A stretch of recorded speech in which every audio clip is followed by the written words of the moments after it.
Hello, Canada. Wendy's Friday Night Football. Gorgeous night in the Manitoba capital. Investors Group Field. The days are getting shorter, Glenn Suter. The season's getting shorter. We're now into the final third.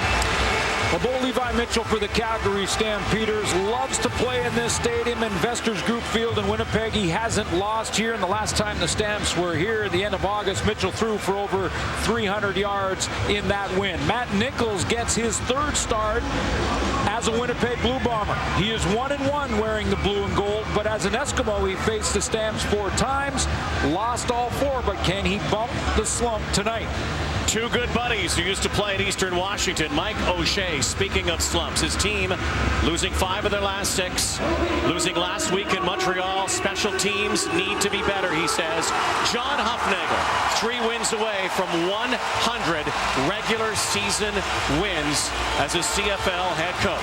Huff, O'Shea, Stampeders, Blue Bombers, ready to kick off week 14 in the Canadian Football League. 65 days away from the Grey Cup game here in Winnipeg.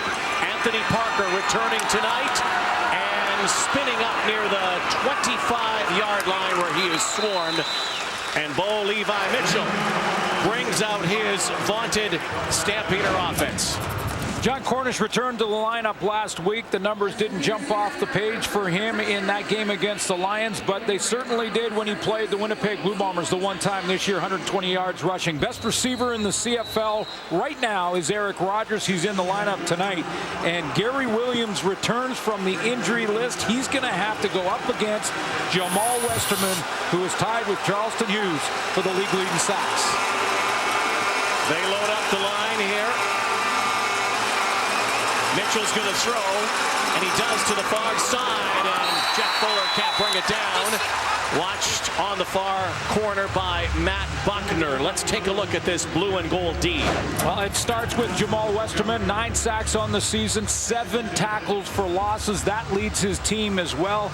Maurice Leggett moves down to replace Chris Randall a couple of weeks ago and has made some plays from the linebacking core.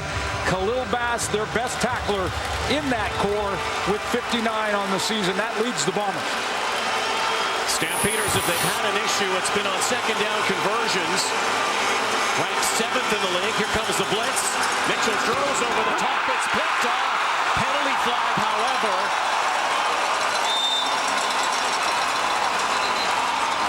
Studermeyer has the pick. But Bo Mitchell was hammered as he threw that football. Let's see what the penalty flag is. Our referee tonight is Tom Valese. I think Damon Washington's going to get called. Pass interference. Winnipeg number 7. Point of foul. Automatic. First down. Troy Studermeyer, returner and also receiver, playing DB. You can see him right there, but Damon Washington got to Bo Mitchell. Yeah, and it was the one-on-one coverage from Damon Washington who twists Eric Rogers as he tries to make that inside slant move. That takes the interception off the board.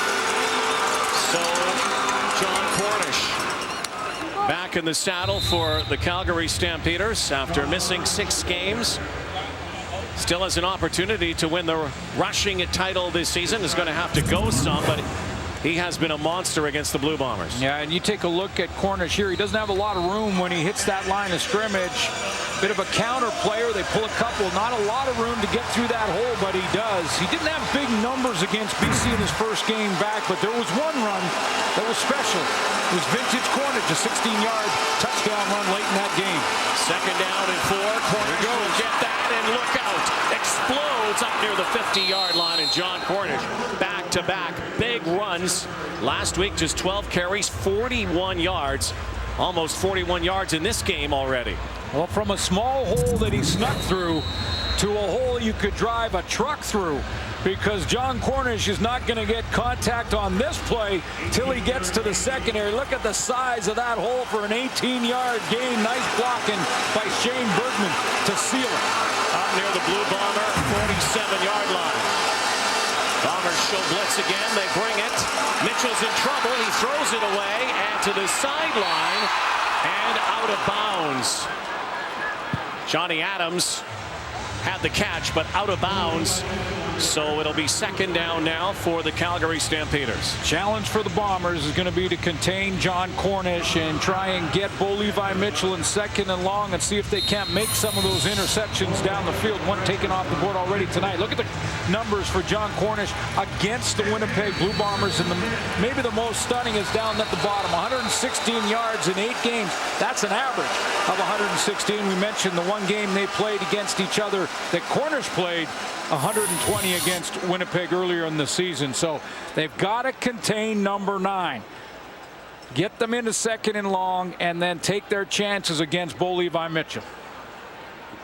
Stampeders were going to the line, and then Johnny Adams went down. Again, he made that catch on the sideline. He's being attended to. We'll try to get an update when we come back to Winnipeg on Wendy's Friday Night Football. Moving the football at second down now from the Winnipeg 47. Something that Calgary, even though they lead the CFL in wins this season, they have not scored a touchdown. The only team in the league on their opening drive. Maybe this time, and maybe with this guy back in the lineup. They need this, though, to move the chains, and they won't. It's picked, and it's Studemeyer gets this one. No flags down, and Troy Studemeyer, receiver, returner, playing defender. Actually has had 2 picks in this game. This one counts, though. Yeah, playing that free safety spot to throw a little bit behind the intended target, Eric Rogers. That's a couple of times now that Bo Levi Mitchell has looked to Eric Rogers on that slant route, and both times picked off by Studemeyer in the middle. This time the ball a little bit behind him, bounces off his hands right into Studemeyer's mitts, and he's gone the other direction. 11th pick of the season against Bo Mitchell. Matt Nichols right away to Darvin Adams. Little slant pattern. Keon Raymond brought him down. Former Stampeder Stanley Bryant said this week in the media he does not want to get used to losing. Bryant has to contain Charleston Hughes, one of the best rush-ins in the Canadian Football League. Matt Nichols, 1-1 as a Bomber, as I mentioned. He can get the ball to Nick Moore. Their chances of winning go up in a big, big way. Moore missed last week's game against Montreal, but a go-to receiver. Second and manageable now. 2nd and 3. Another quick hitter. And it's going to be a first down. They'll give him the progression. And Darvin Adams going to Adams right away. Last week against Montreal, I know special teams were obviously the hot topic that everybody talked about, but Darvin Adams said he has to be better this week. Dropped a couple of key passes and drives. Well, you got to play well against the good teams, and I think it was Matt Nichols who mentioned this week that almost perfect football. You got to limit the mistakes, be crisp, be sharp, no dropped assignments. Sharp start. Play action once more. Nichols looking for Adams. He's got it. What a catch and a touchdown. Oh my, what a start here for Winnipeg. And it's all Darvin Adams. And it's all Matt Nichols. Spectacular catch. Great throw. Can see the sense of urgency from this Winnipeg Blue Bomber team in this first drive. A couple of throws short to Darvin Adams, sets up the deep move, the deep post, gets in behind and makes a tough catch with coverage all over him from Joe Burnett. Well, the playbook, 3 straight plays, go to number 4. And number 4 ends up getting 6. It looked like he may have been very close to being down there as well. They review that, though. The ball breaking the plane. And now Lirim Hairelahu with the 32-yard point after. Winnipeg, 7 points off of the Calgary turnover. Interception, Studemeyer. Touchdown, Darvin Adams. Bombers strike first in the peg.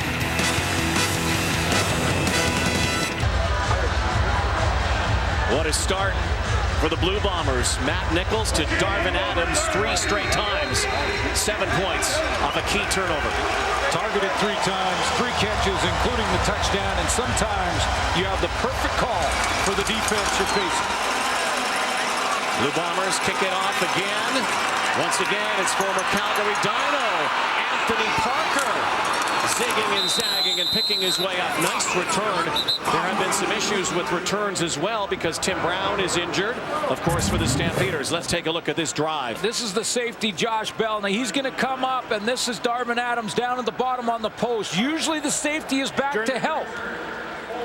In this case, he's not, because he's covering a man. It's basically called zero coverage, so there is no safety in the middle. Josh Bell is down here, and that leaves Darvin Adams in the one-on-one with Joe Burnett, and Matt Nichols lays it out there for his receiver to go and run underneath. There was a hold on that return, so that return by Parker is negated. There is the Canton, Mississippi native, former Auburn Tiger, Darvin Adams, third touchdown of the season for the Blue Bombers. Bo Mitchell now out of the pocket, rolling, and Rodgers meet Mo Leggett.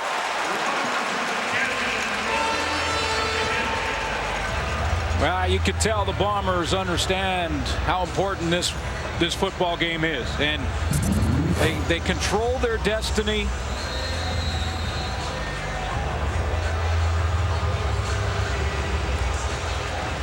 This is a big hit from a distance away. He's about 7 yards when he closes. Maurice Leggett at that linebacker spot, and a nice hit on Eric Block.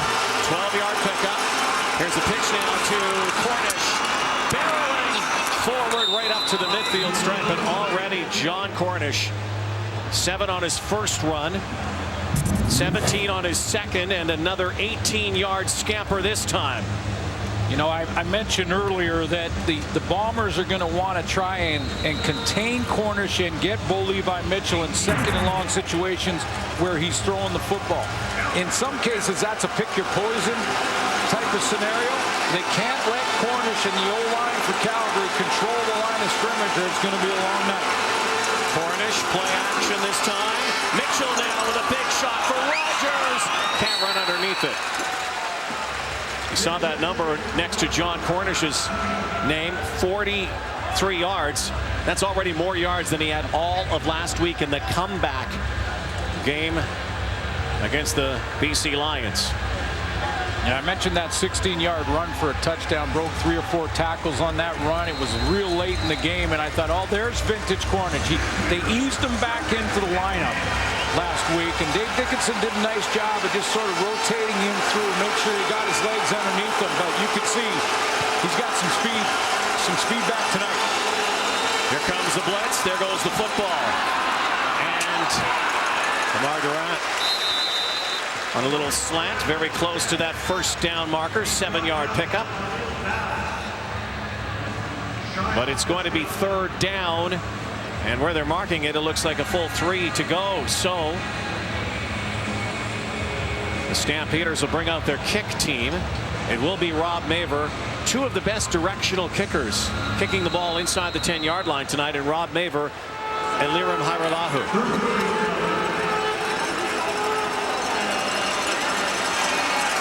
Maver will launch from near his 50.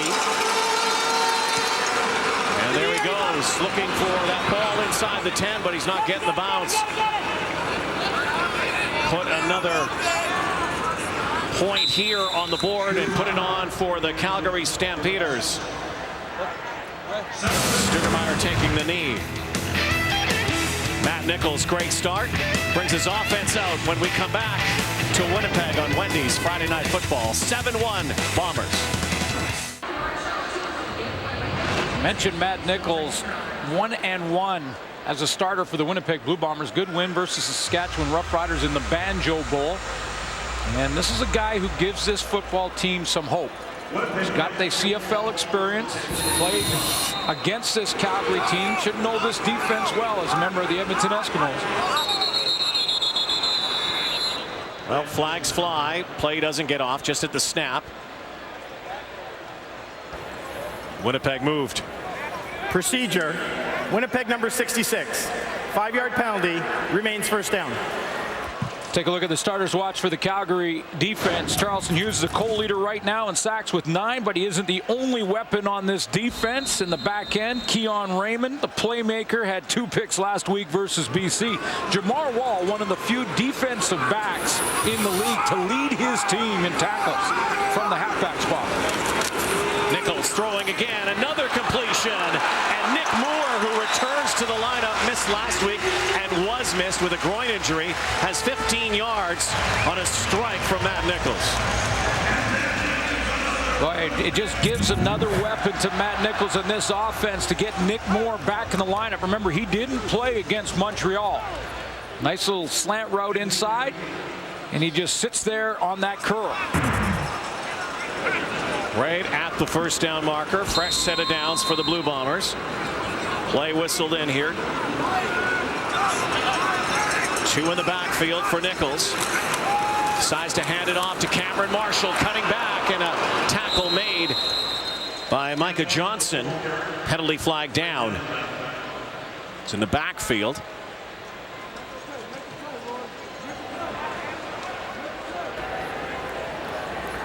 Holding. Winnipeg number 62. 10-yard penalty. Repeat first down. So 10 yards back. It'll be first down and 20 now for the Blue Bombers.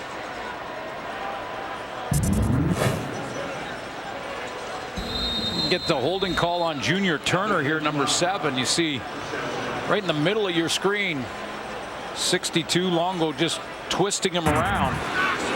Tough to get a penalty like that on a running play.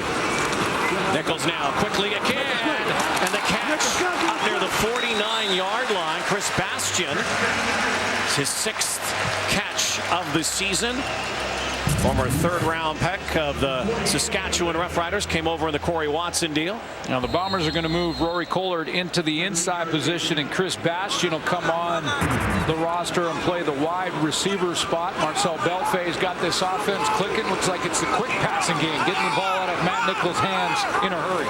2nd down, conversion time, and into traffic, and almost a hot potato, and the Stamps somehow couldn't come up with that. Jamar Wall got his hands on it a couple of times, and the Bombers were lucky that this was not intercepted. Well, you know, when you go with the quick game, Rod, and you're just throwing it on time and on rhythm, a veteran defensive secondary will take their opportunity. They'll time it up, and they'll wait, and they'll jump some of these quick routes, anticipating this 1-2-3 throw.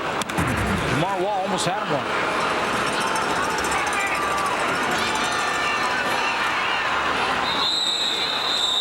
So the Stamps will bring their offense back out. On that first touchdown drive, look who was watching and cheering, Drew Willie. We'll talk more about Willie's situation when we come back. Well, another quarterback on the sideline. Of course, Drew Willie's situation well documented here in Winnipeg. With an update now, let's go down to Sarah Orleski. Well, Rod, it's the 2nd consecutive game that Drew has been down on the sidelines. He is moving better than what we've seen in previous weeks, but it's still a work in progress. There is no timeline, no update as to when he will be available. It was originally said to be 6 to 8 weeks. They knew that was going to be an optimistic timeline, thinking more likely that it could be an 8 to 12-week injury. He is improving, though, with every week, and he said that this week he has started working on the gravity treadmill. It's something new for him. He had been swimming and cycling before, but he said it's another step in the right direction, but it is so frustrating for him to not be out here, especially with the team struggles, but he is working towards returning. Well, thank you, Sarah. Good that they have Matt Nichols as well via train as Cornish follows some blocking here and has another big gain close to a first down. Well, and that's why it was that important, because of the uncertainty Sarah mentioned with regards to Drew Willie, their franchise quarterback, that they bring in a veteran like Matt Nichols. Brian Brom got his opportunity. So did Robert Marv. That didn't work out. So to get Matt Nichols with experience to come in and give this team hope. They still host the Grey Cup. They still have a chance to make the playoffs. They control their destiny, and they understand that. 2nd down and 1. Brian Moniz, short yardage quarterback, comes in as well, and he bashes forward, and again with progress should have the first down. Think about this for a second. In the last 17 games against the Calgary Stampeders, the Winnipeg Blue Bombers have used 14 different quarterbacks. Well, and that's why John Huffnagel has had their number. That's one of the reasons anyway. Moniz now. Stays in. Cornish on the pitch. And this time he's gobbled up by a gang of blue and gold in the backfield. Yeah, that's good gang tackling, and it's Khalil Bass that steps up, number 47, and creates the problems early in the play for John Cornish. He's right here in your screen. He's going to step up the field, get in that backfield as that ball gets pitched to the wide side. You see 47 turn Cornish back inside, and look at all the pursuit coming. You got to get gang tackle number 9. Second down and 12 now. Will Mitchell look to Eric Rogers? It's been his guy. And it's Marquay McDaniel. Huge play here. Brought down by Maurice Leggett from behind. 30-yard gain, a second down conversion, and a big one for the Calgary Stampeders. Well, brand new signing here, Ian Wild. We'll get to his story. He's back from his tryout in the National Football League. The Bombers go with the first look in a 34 defense, which is 3 down linemen, 4 linebackers, and Bo Levi Mitchell goes right to work to the silent assassin, Marquay McDaniel. A guy who flies under the radar in a serious way, but one of the most clutch receivers in the league. There's McDaniel again. Lunges forward. Will be second and about 3 yards to go now for the Stampeders, with 2.5 to go in the first quarter tonight.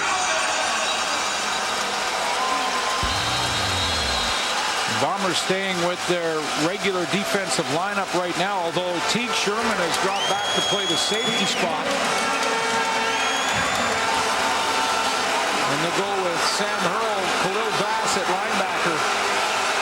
Ian Wild was in on that first down and the big throw down the middle to McDaniel. Mitchell now, and whistles blow. The play clock came down to 0. Time count violation. Calgary number 19. 5-yard penalty.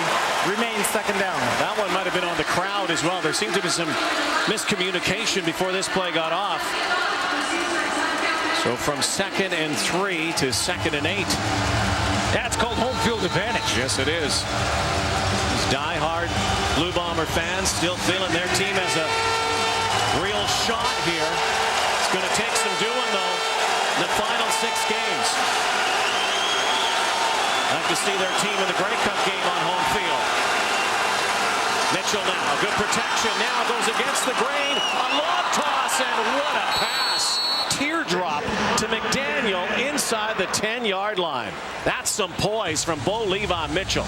It is, and it's communication that is not spoken. It's McDaniel inside, and he's just running like this, but he decides to fade away when he sees Mitchell in trouble and running. So Marquay McDaniel, again, the veteran here, quietly looking at him on that thing. He sees Mitchell's in trouble, so he just fades away and finds himself a little open area, and Mitchell lobs it up to him and drops it right in the bucket. No team has been in the red zone more often than the Calgary Stampeders. They're trying to get to the end zone, and they will. Lamar Durant scores the touchdown. And with a convert here, the Calgary Stampeders can take the early lead. Lamar Durant's first Calgary Stampeder touchdown, first CFL touchdown, the 2nd-round pick this year. Little rub play. Lamar Durant comes underneath and just instantly turns the volume down here in Investors Group Field. Well, you never forget your first. What's up, baby? Former SFU star. 7 plays, 79-yard drive. Rene Paredes, no problem. And the Calgary Stampeders, quiet Investors Group Field. I mentioned it's a bit of pick your poison when you want to control John Cornish and take your chances in the passing game with a guy like Bo Levi Mitchell. And there's the rub play. Lamar Durant's outside, and he'll run the slant. Matt Buckner just could not get there, or was it Johnny Adams on the coverage in the short side corner? No, it was Damon Washington. Stepped outside and played a matchup game against Lamar Durant.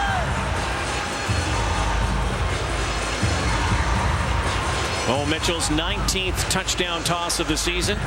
And again, it's Durant's first CFL major. One for the trophy case, the SFU grad.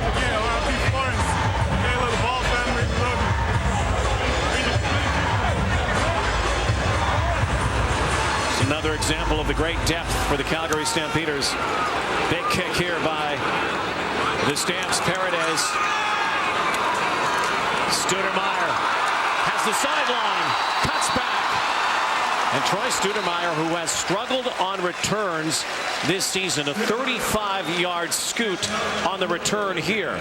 Under a minute to go, opening quarter. Calgary by 1 now.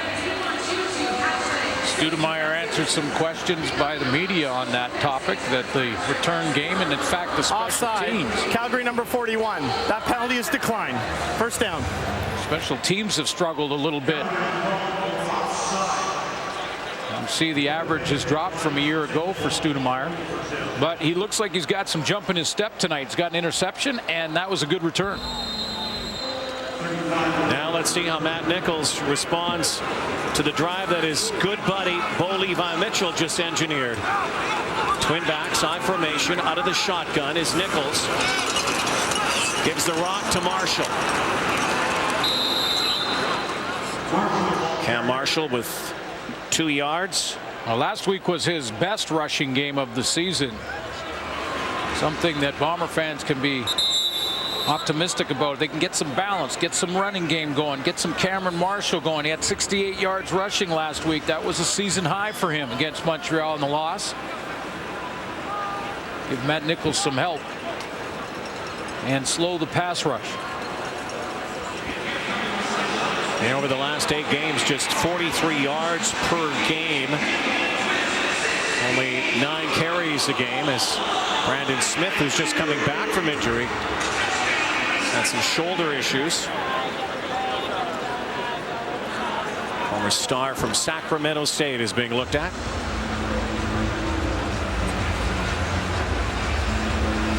Matt Nichols and Bo Mitchell know each other very well, don't they? Yeah, they're Eastern Washington days.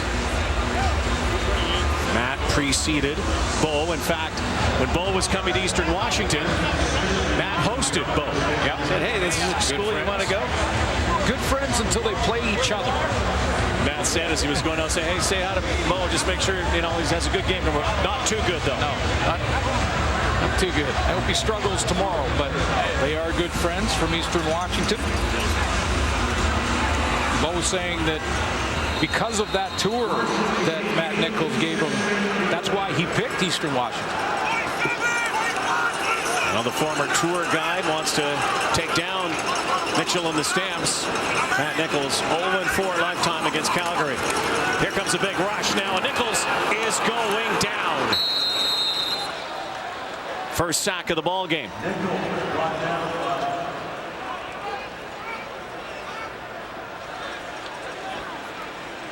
Number of Calgary Stampeders in there to drop Matt Nichols for a loss. I know it's early in the game, and we're talking about just 1 quarter in the books. Last To start the second, Rod, big defensive series, I believe, for the Bombers. Last play, first quarter, Joe Burnett on the return. Close one here, 1-point ball game. Bombers started it off with a bomb. And the Stamps answer. Late first quarter, they lead 8-7.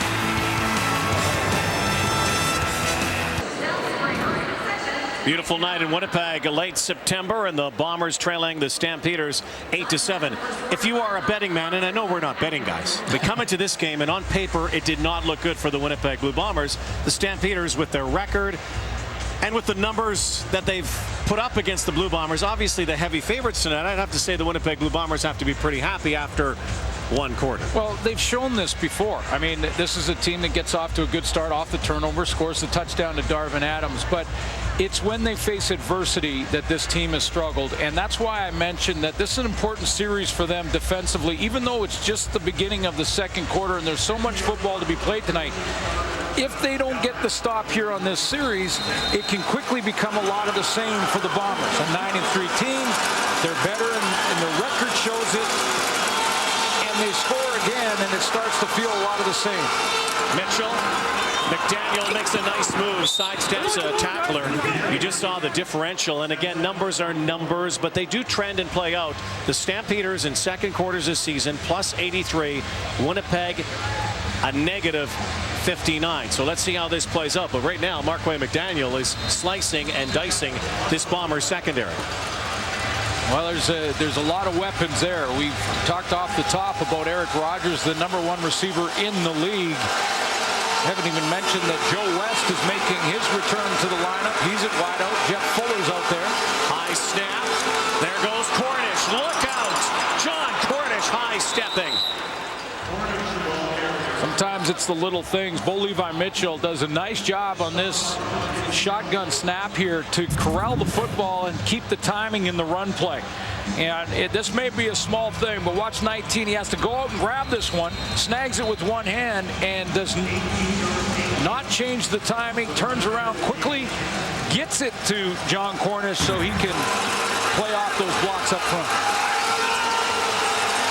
Third 18-yard gain for John Cornish tonight. We're not even at halftime.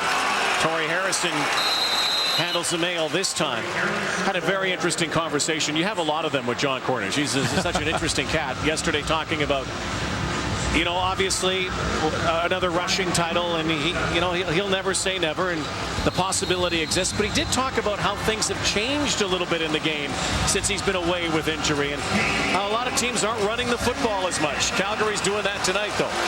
He keeps with that kind of average, and he'll keep running it. Second down, 9 yards to go for the Stamps. Mitchell from the pocket again, delivers once more to McDaniel in front of Mo Leggett again. And Marquay McDaniel, big second down grabs here so far in this one tonight. A 15-yard pickup. I'm seeing some man-to-man defense here from the Bombers, and this is a little kind of change motion where Marquay McDaniel comes inside. He gets matched up on Maurice Leggett, gets that outside leverage on the outside cut, and now Leggett is in a chase position, and McDaniel with another. He almost has 100 already. My goodness. All the talk about Fuller and West and, of course, Rogers. Don't sleep on Marquay McDaniel. Over the middle. There's Joe West. And he is dropped in a hurry by big Bomber defense. Jamal Westerman in as well on the play. Darrell Johnson making the tackle. Last game for Joe West was back at the end of August against Saskatchewan. He's missed some games with injury. Big target, 6'1", over 200 pounds, and just adds another weapon. Stamps moving the ball again with ease, it seems. Early interception, and they've settled down. There he is again.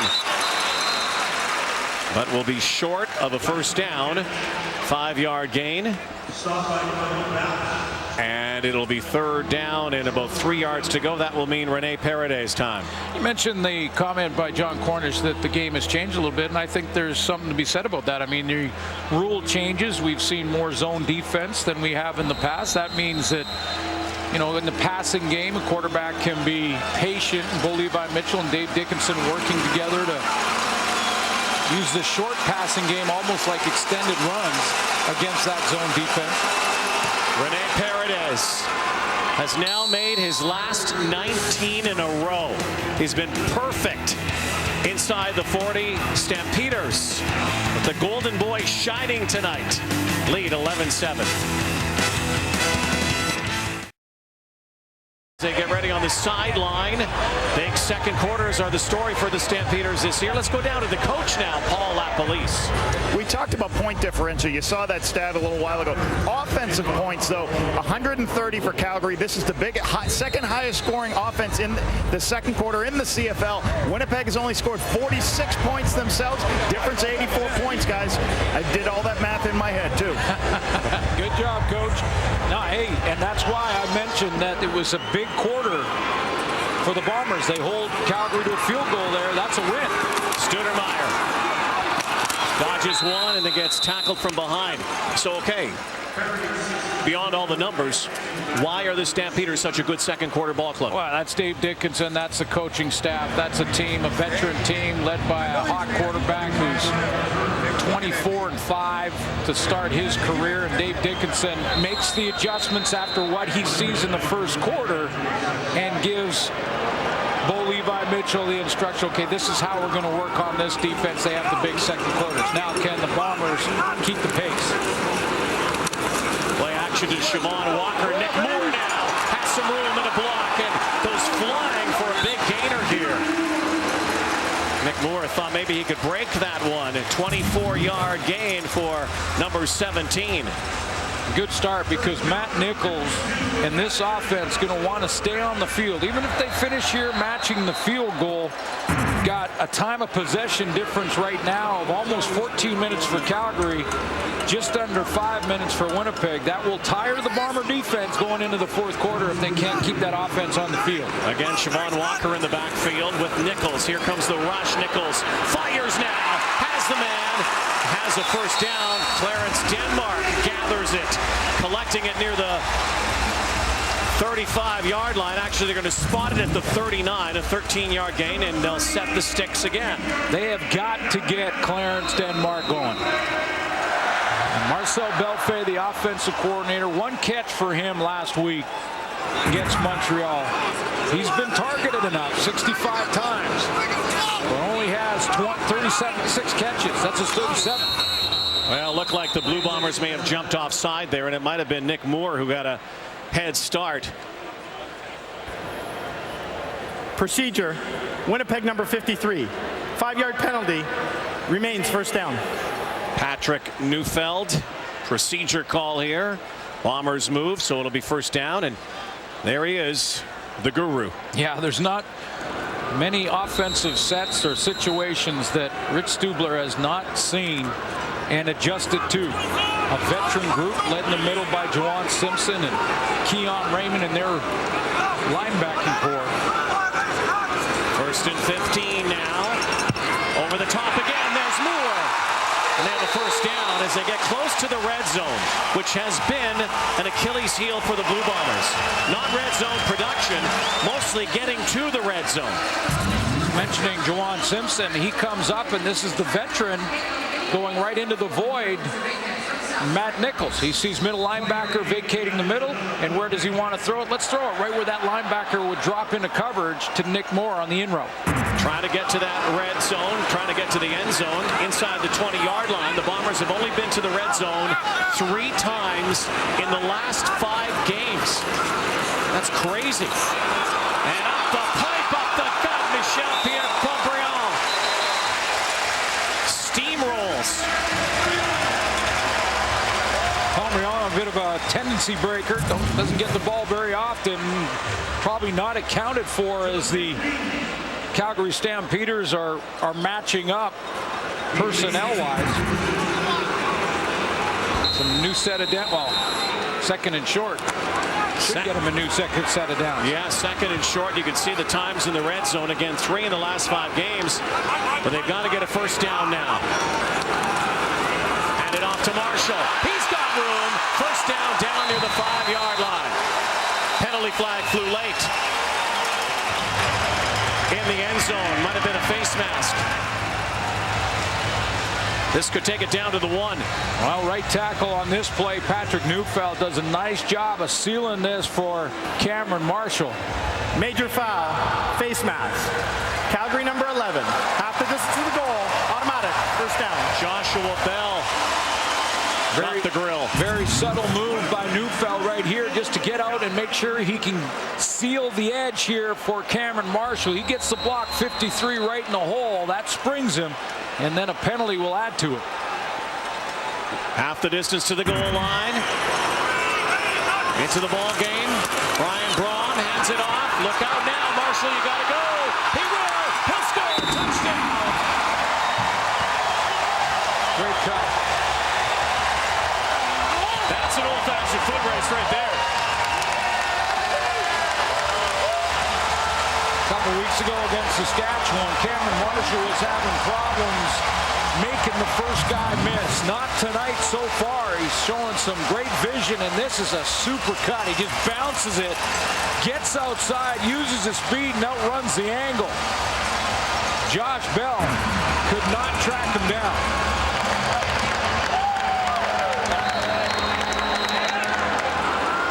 Winnipeg fans liking this so far, and this time a clock-chewing drive for the Blue Bombers. Needed it. 6 plays, 75 yards. They needed that. Lirim Hajrullahu, the point after. A lot of kickers settling in now to that 32-yard distance. Little martial art right here. Bursting outside and scoring. His 6th touchdown of the season. The Argos will actually play a home game in Ottawa the following week, since Rogers Center will be occupied or potentially occupied. Anthony Parker handling the return duties tonight. Big drive for Matt Nichols for a couple of reasons. Obviously, they finish it with the touchdown, 6 plays, but they get started with the little play action and getting it out to Nick Moore. Then that crossing route, Clarence Denmark, who's been a forgotten man for a lot of the season. Tendency breaker, couple of Cameron Marshalls, that great cut right here. Should have been caught for a loss, but bounces it and scores. Get some time of possession back, get the major on the board, get the lead. Important for the Bombers there for a lot of reasons. Well, the two good buddies, Mitchell and Nichols, have been lighting it up here tonight. Loads of time, big shot downfield, coming back for the football. That might have been one of the catches of the year had Rogers. He almost Willie Maysed that. Eric Rogers leads the league coming into this week in every receiving category there is. Possession catches, deep balls. Look at how he twists his body. He almost pulled that off the turf. And that looked like it had no shot because it was thrown way inside the opposite shoulder, and he almost came up with it. What a sensational season. Now another second down for the Stamps, who have replied in earnest twice now. Again, this time an overthrow. And there is an interference call, it looks like, downfield. Johnny Adams watching Jeff Fuller perhaps a little too closely. Little contact there from Johnny Adams. My question is, and I'm sure Stampeder fans have the same question, was this ball illegal even catchable? Even Winnipeg close? number 20. 10-yard penalty. First down. Well, they're calling illegal contact, not pass interference. So anything over 5 yards, you can't contact them. Pass interference. Winnipeg number 20. Point of foul. They changed it to interference because the ball was thrown to him, but my question was, that looks like it was 7-8 yards ahead of him, and the ball was not catchable. Just changed the call to interference. 26-yard gain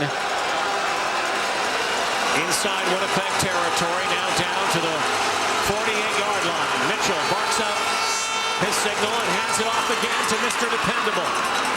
John Cornish finally brought down. Another 8-yard, almost a 9-yard pickup for the former outstanding player, outstanding Canadian, the great rushers now. Do you know this is the 4-year anniversary tonight of when John Cornish made his first start for the Calgary Stampeders? Remember, he was a special teams player at one point. Oh yeah, he had to pay his dues like everybody else, and then when he got his opportunity, he took full advantage of it. Got his first start and hasn't looked back. Helped rewrite the record books. Torrey Harrison's in motion now, so is McDaniel. Mitchell, quick toss over the top. And another first down, and again, the quarterbacks tonight orchestrating some big drives. Nickel and diming, going for the big shots as well, and answering each other's drives. Well, questionable interference call on Johnny Adams has kept this drive alive, but the Calgary Stampeders are now continuing to just chip away at the Bomber defense. That's Torrey Harrison on an interesting call. A big fly sweep to Markway McDaniel. 5 minutes to go. Been a good first half of football if you like offense. There's been lots of this. Great percentage football tonight. Bombers say they have the football. Bruce Johnson comes up with it. But the whistle had blown. They are giving the Stampeders progress and saying the play was dead. Let's take another look here. Was Fuller down? Looks like he was. And the ball came out after. Like he was down by contact here before the ball was ripped out. Clearly down. No question he was down. Second down and 4. Back in the red zone inside that 20-yard line. Here's the pitch. McDaniel now. Little flea flicker and an incomplete pass. That's not the way you draw it up, and that could have been even a touchdown for Bo Mitchell. This is where Dave Dickinson goes to Markway McDaniel and he says, it's not as easy as it looks to be the quarterback, is it? McDaniel's going to get this one, and he just rushes the throw because it's Bo Levi Mitchell going out the back door. Doesn't plant his feet, doesn't step into it, and Mitchell had nothing but room to run on this trick play. Now, in fairness to Markway McDaniel, had a little pressure on him. Wasn't a good throw. No. So Rene Paredes continues his torrid streak. Now 20 in a row for a guy who owns the record with 39 straight. Getting closer again. Tie ball game.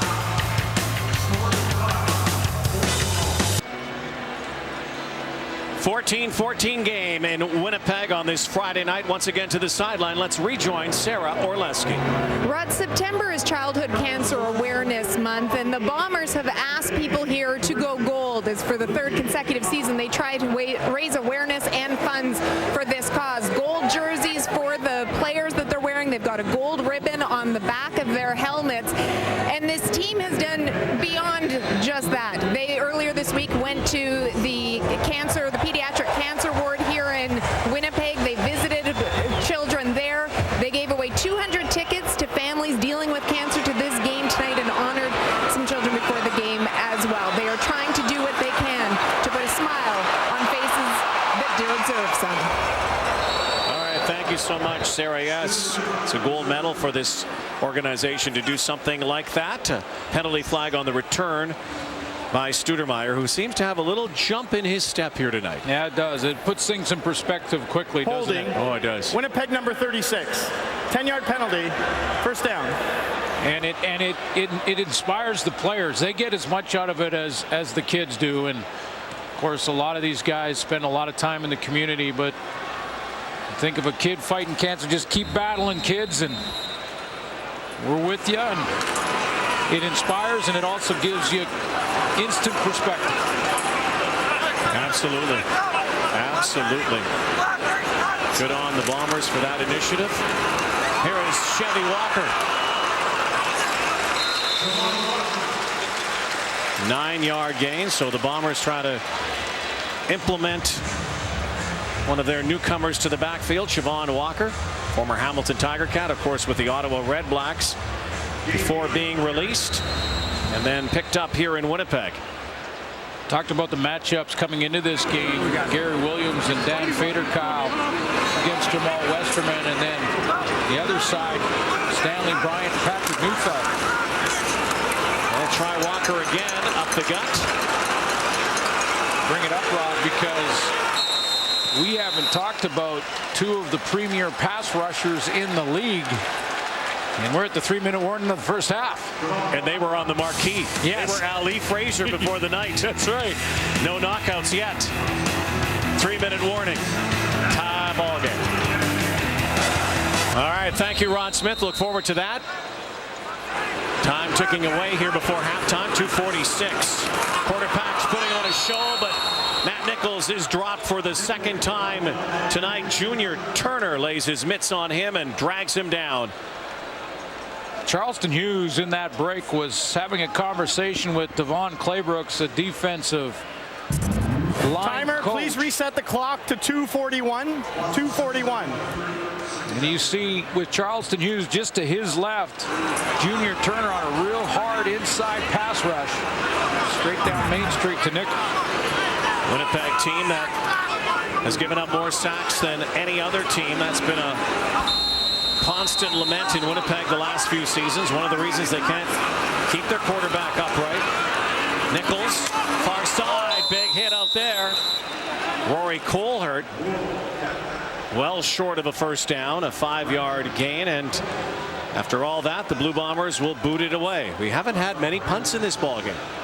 Looks like Brandon Smith to me, Rod, is gutting it out there. He's been banged up a couple times in this game in this first half already, and that hit hurt him again. Keep our eye on the starting halfback for the Calgary Stampeders. Lirim Hajrullahu, just the 4th punt of the night. Total for both teams here. Teams have been scoring on long drives. Joe Burnett back. Gathers it at the 25. Spinning now, 48-yard boot. Nowhere to roam.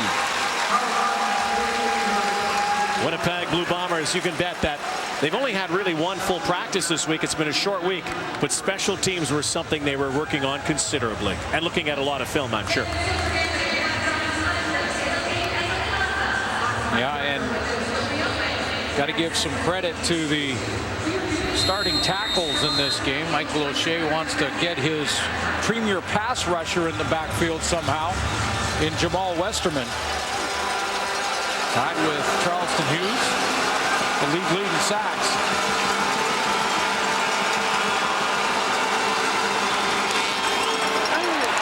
Of 18 now is Bo Mitchell. Anthony Parker nailed by Johnny Adams, but still hung on to the football. The Stampeders get Gary Williams back at tackle, and Dan Faderkyle back for a couple of games now. But if they go to this quick game continually, it's hard for the defensive line to get there. Blue Bomber defense looking to hold here. There is Westerman.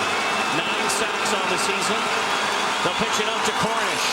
Cornish then is going to be close. It's going to depend on the spot.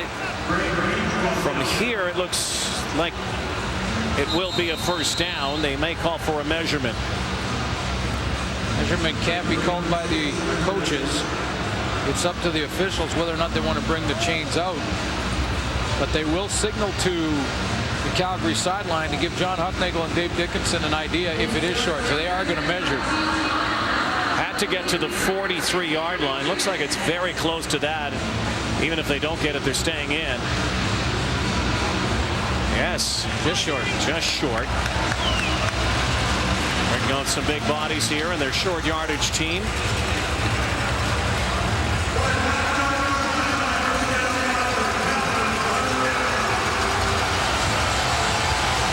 Blue Bomber D trying to hunker down here and stuff this Stampeder offense on 3rd and inches. Moniz behind center. And he looks like he got it. He's certainly lunging over top. Good hit by Khalil Bass, and it looked like Moniz actually fumbled that snap a little bit, had to gather it up before he could dive forward, but he only needed an inch or two and got it. So a big sequence for both teams here. The Stampeders looking to keep the drive going, get it into the sights. Crosshairs for Rene Paredes. Bombers trying to keep it here before halftime. Minute 15 to go. Bombers will rush 5 now. Mitchell is dropped. And there he is. The new sack leader in the CFL. It's feeding time. Jamal Westerman with number 10 on the season. Moved him inside this time to try and get a different matchup. The tackles were playing pretty well, so they put him in there on Shane Bergman, and he gets home. They move Greg Peach outside, so Westerman takes the lead in the sack department. That's his 10th, as you mentioned, Rod. On cue. Charleston is taking notice of that. Absolutely. You can bet. will keep track of that. Left side, and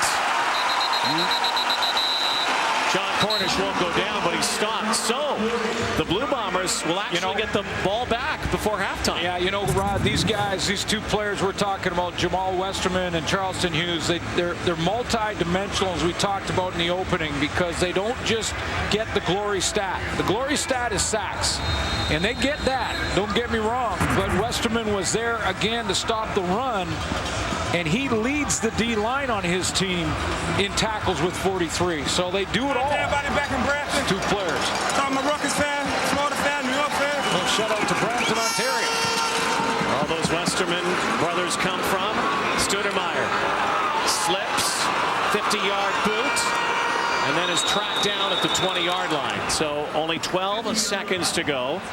Blue Bombers, you would think, would have to be content with a 14-14 game heading to halftime. Well, but I'll argue that point and say that content is what's got them in trouble at times. Good point. Good Pedal point. to the metal, play aggressively, go and score here, or go and put it up and see maybe you get a penalty in another play. You're trying to eat. Everybody eat, B. Everybody eat, B. Everybody is eating. But I will say this, we showed the numbers at the beginning, and Coach LaPolice on the sideline talked about how good the Calgary Stampeders have been in the second and how it's been an issue in the second quarter for the Bombers. Well, it wasn't in this game, so that is a good sign for Winnipeg. So the Blue Bombers will take the knee. Bombers score 7. But no in the second. But no content. Don't be content. And the Stamps only get 6. 14-14 game. The underdogs are in it here tonight against the top dogs in the West. As we send it back to the studio. It's Friday night football.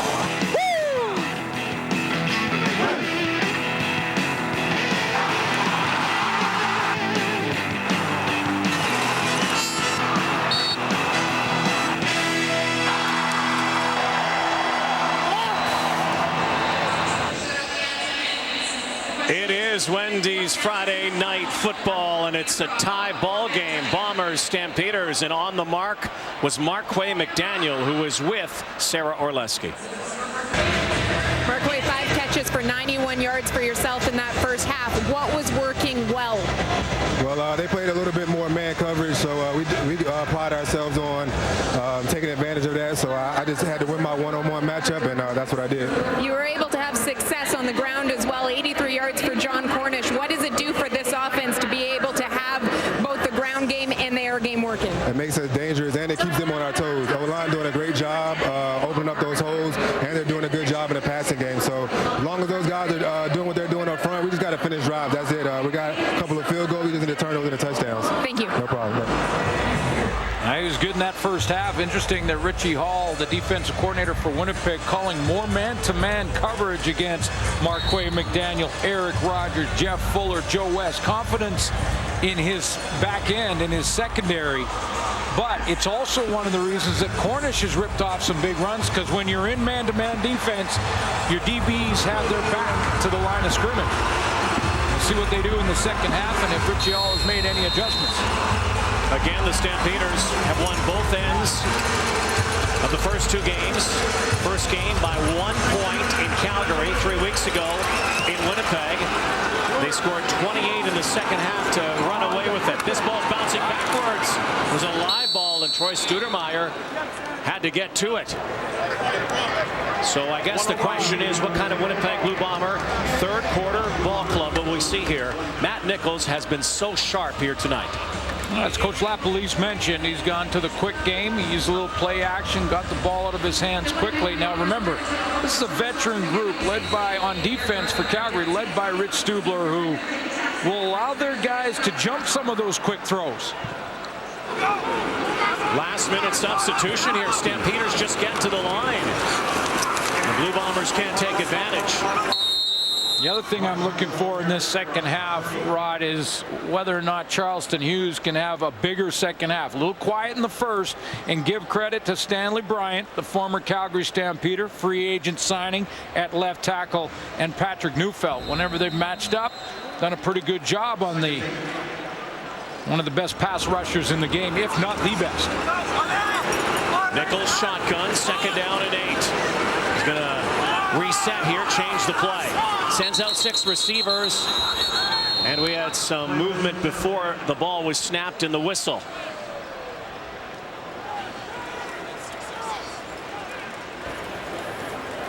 Procedure, Winnipeg number 68. 5-yard penalty, remains second down.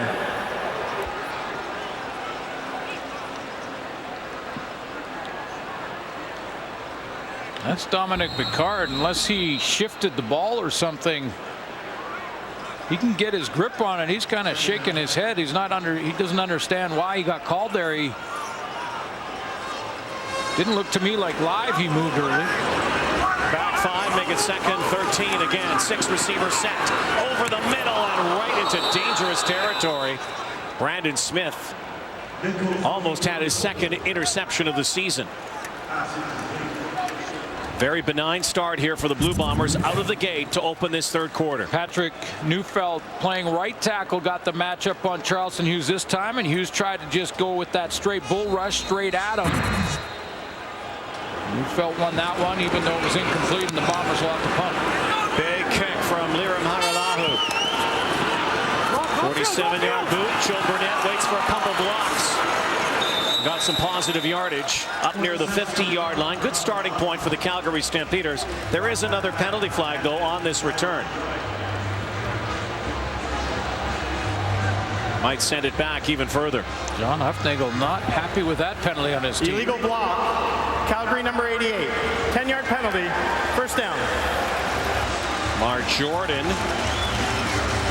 flagged for the infraction.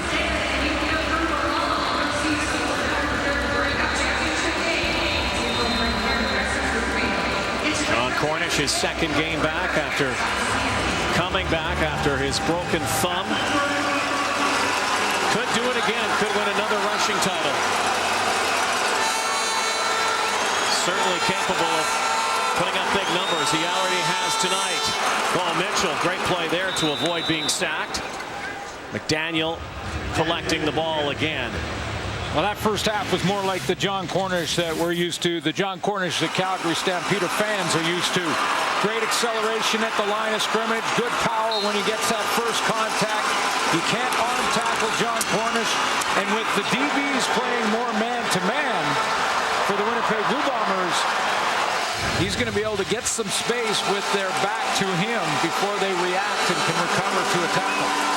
83 yards first half. Short yardage follows the blocks.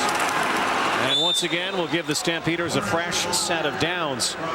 Chatting with Cornish yesterday, we kind of talked with him about if there is a silver lining. And John Cornish does not want to play football, but if there is a silver lining, is that he is very fresh late in the season. Said his legs may be in the best shape of his life. Has been doing a lot of yoga and has been doing a lot of thinking too away from the field about what he can bring when he does come back. And his legs are fresh because his injury is on the thumb. We shall see in this final third of the season. Mitchell's in trouble. Oh, he escapes. Great play. Dancing is Bo Mitchell, and now throws it out of bounds, and reaching high to get it is Eric Rogers. And they're saying it's a catch. Well, and the fans don't like it, but the call on the field is going to be that Eric Rogers was pushed and forced out of bounds, and had he come down without the push, he would have been inbounds for the catch. But let's take a look. Does he leave his feet? The ruling on the field is a force out, so it's a completed pass. See, he jumped straight up and then is forced out of bounds. Had he jumped out of bounds on his own, the ruling would have been incomplete. Yeah, he went vertical there for sure. And the Blue Bombers may have just given the Stampeders a big assist there. And the crowd's reacting, but I don't think they get the call. So it's 1st and 10. Another huge play from the CFL's leading receiver. Now Cornish, left side. And another 6 or 7 yarder peeled off by John Cornish. Tackles right now for the Stamps, Gary Williams and Fader Kyle are melting the edge. They're giving John Cornish some room And that's at times catching the Bombers defensively when Jamal Westerman has been moved inside. When he stays outside and plays his normal rush end, it's a hard edge. When he doesn't and they move him around like they are now, then it becomes a softer edge for Calgary to block. Cornish backfield again, stays in for blocking him. Mitchell now goes over the top, has his man. It's McDaniel again, and tonight Marquay McDaniel is a Blue Bomber buster. Over 100 yards receiving for M&M. Well, this is what Cornish does, even when he doesn't have the ball, is that he influences the defense in a big way. They're all looking at number 9 and go towards the line of scrimmage, 3-4 steps. The entire linebacking core, including halfback Damon Washington, who had to be the guy that was responsible because he recovered to make the tackle and push him out of bounds.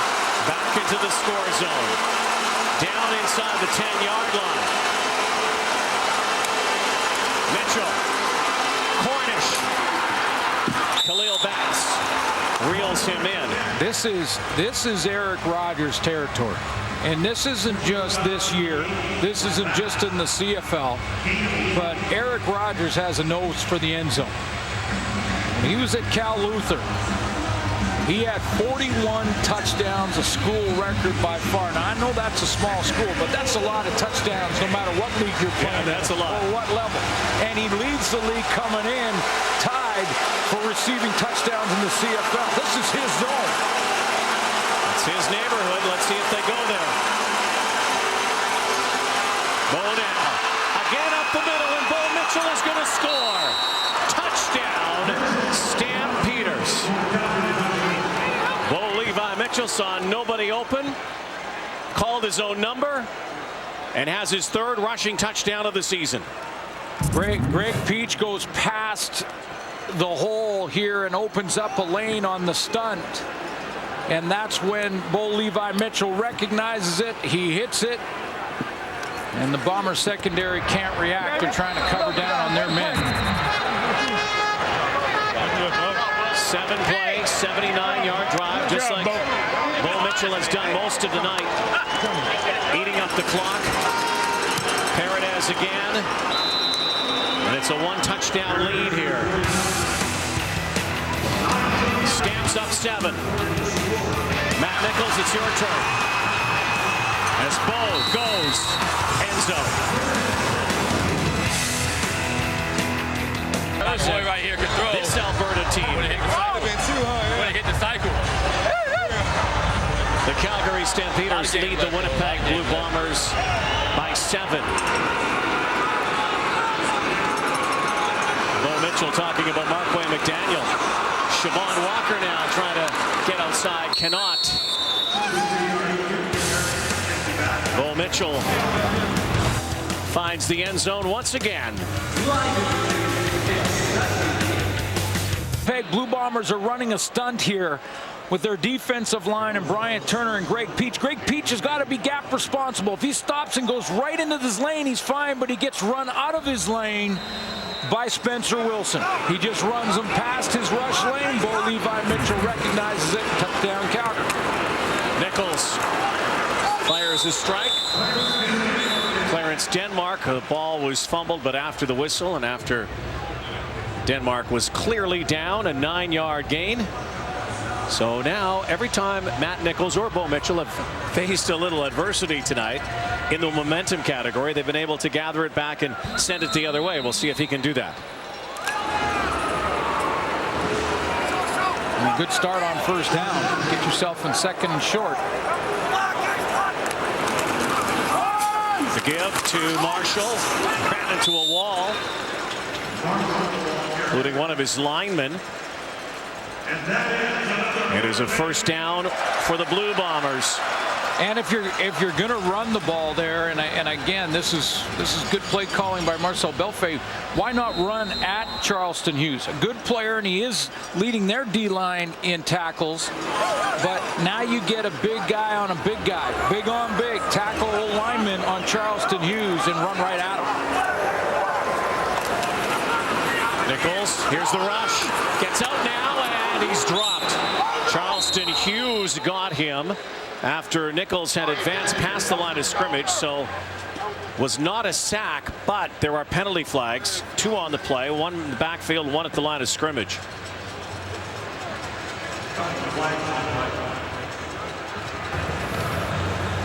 Holding, Winnipeg number 68. Major foul, roughing the passer, Calgary number 39.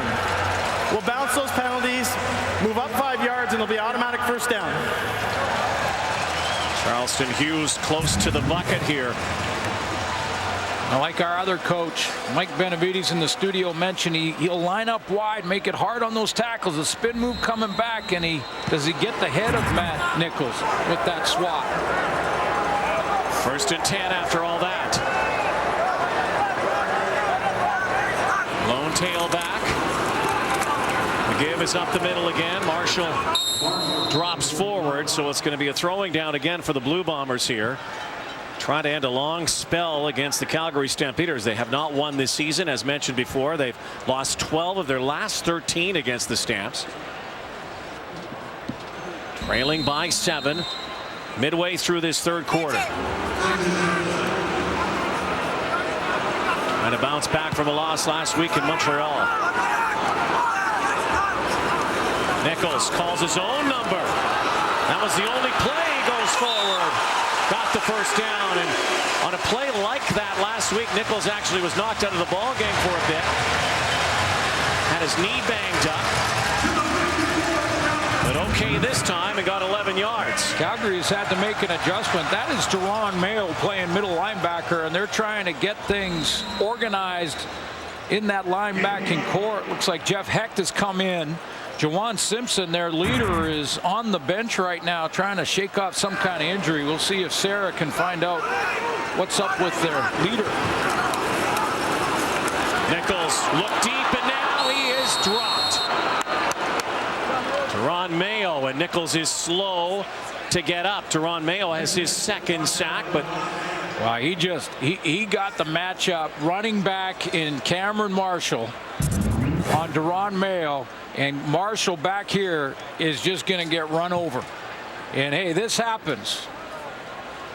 But Deron Mayo makes that first contact, and watch the push. He just drives him right back into Matt Nichols.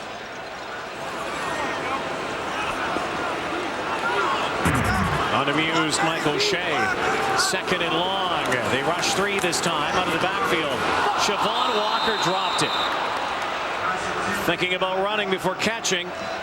Cost the Blue Bombers. They'll kick it away. You know, might have had some, but when you take a look at the O-line in front, this is that screen play. Coach LaPolice talked about that in our pregame show. A way to beat a good pass rush. Go with the screen package a little bit. But Siobhan Walker drops that one. He might have had something. Deron Mayo was closing quickly, though.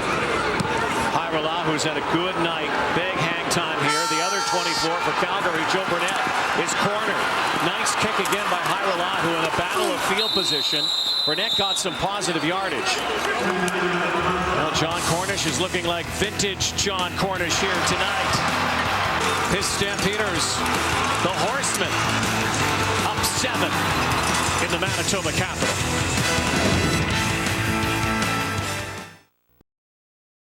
As Chris Schultz has been the ambassador for this. Deron Mayo's contributed tonight with a couple. Schultz, he does a great job with that.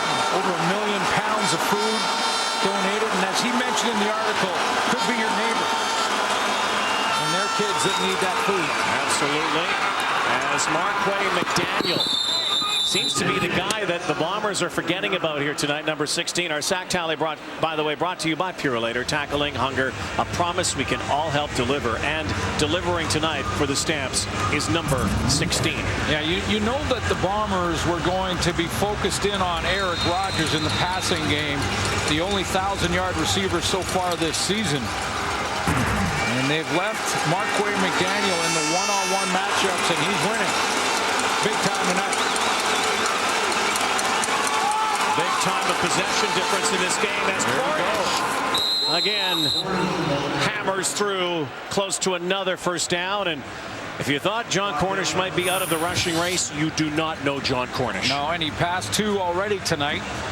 And he's closing. Now just started for 300 behind, and now just 233 back of Andrew Harris for the BC Lions. And closing fast. He's at about 8.5 yards a clip here tonight. Well, the Bombers defensively have done a decent job tonight, but having trouble curtailing Cornish and Marquay McDaniel. Little out pattern for Jeff Fuller. Knocked out by Johnny Adams. You know, but a lot of credit has to go to Dave Dickinson and his ability to mix things up. He knows where the talent is. He's got the guy pulling the trigger, and Bo Levi Mitchell understands this offense and what they're trying to do conceptually. And he'll give you that balance. Tough to defend when you're looking at the running back and then you lose a guy like Marquay McDaniel. You react and you try and shut down McDaniel. They go back to corner. 2nd and 4. Could be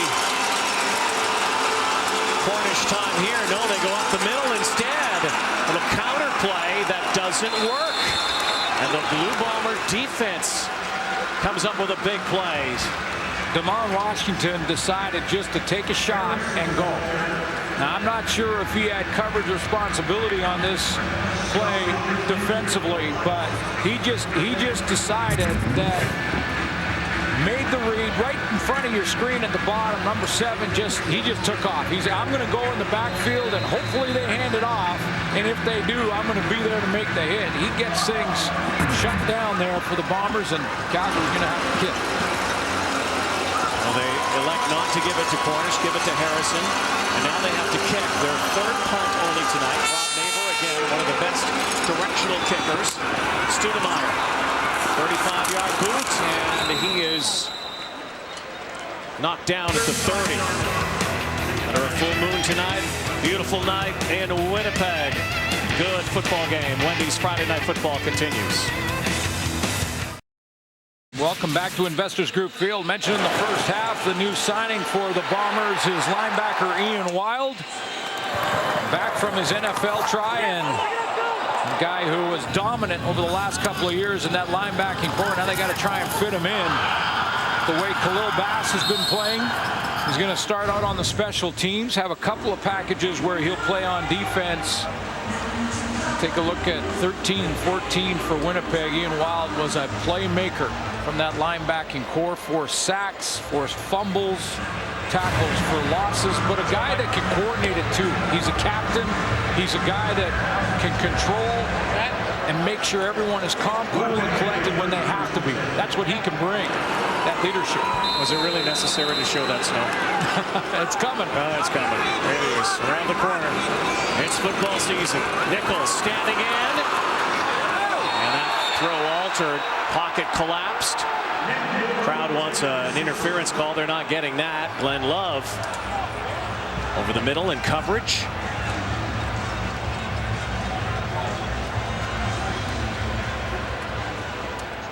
So again, 2nd down conversion for the Blue Bombers. They did reasonably well in that first half. Stayed in the ball game. Not too many 2-and-outs. Stamps showed blitz. Now here they come. Nichols now again has to retreat and has to throw it away.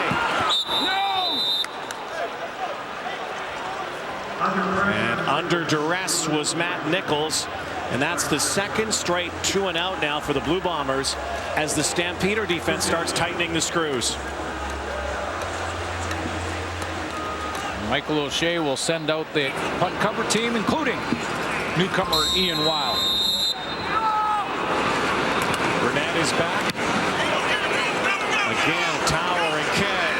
Back at the 30. Trying to find a seam. He has one. Burnett now with a high step, and Joe Burnett, 51-yard kick. A nice return. Calgary Stampeders. Joe Burnett now is hurt. They're calling to the sideline immediately after he was hauled down. 36-yard return, but right now they're concerned about the safety and the health of Joe Burnett. Yeah, he looked awkward when he went down. Got pulled down from behind. And it looked like his knees may have buckled here as he got pulled down. Immediately, his teammates will see it here. See Pomberian trying to catch him for a while. It just fell on the back of his leg. That's why that left leg got buckled under.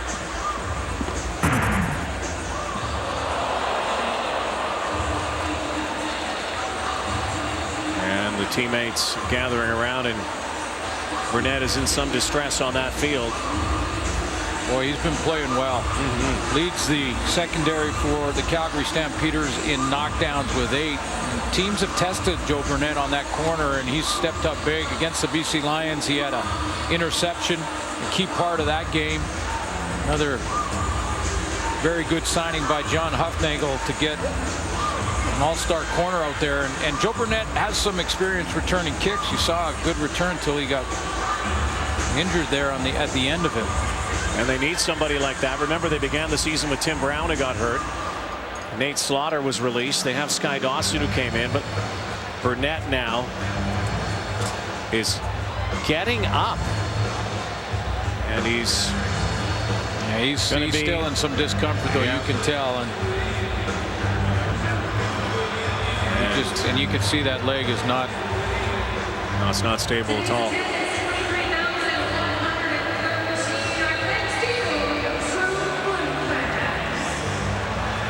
Outstanding return on that play by Burnett, but he is going to be helped to the sideline. Nice round of applause here. Bomber fans saw that replay on the big screen.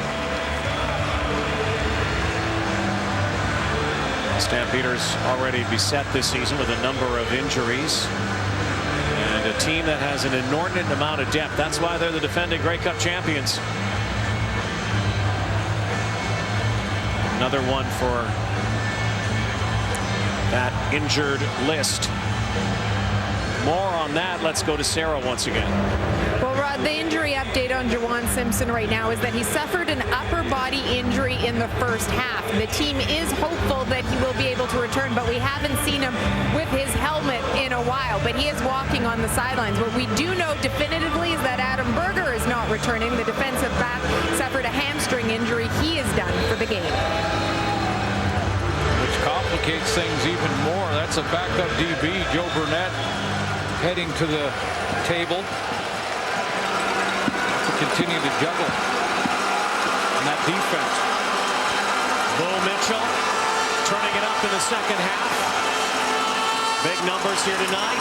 So too that guy, Sean Cornish, just got rocked by Khalil Bass.